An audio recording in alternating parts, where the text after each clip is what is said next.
So let's go ahead and create a stamp in a sheet metal part. Open up the part. We're going to start brand new from scratch. Start a sketch onto the front plane. Let it be a rectangle.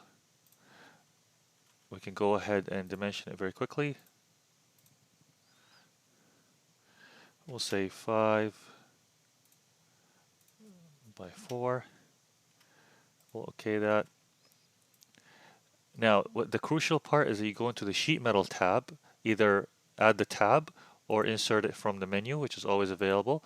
I added the tab to myself because I will frequently use sheet metal. I'll click on the base flange tab, and this will actually create a proper sheet metal part. So I'm going to tell it it's a 16th in thickness, and then hit OK. Now it's actually going to start treating it as if it is an actual sheet metal part.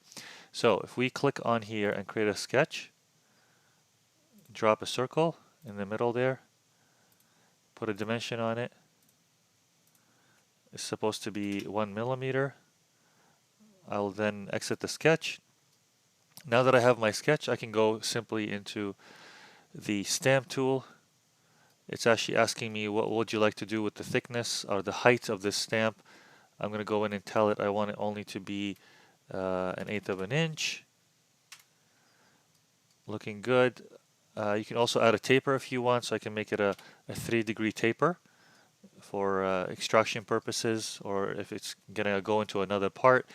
I hit OK. It looks good. Then you can go into the features area and drop in a couple of fillets because the edges are not going to be as sharp. So I click those two, and from the inside I'll also fillet that. Give it a small radius of 0.05. Let's hit OK. And there it goes. Now we have ourselves a dimple or a stamp.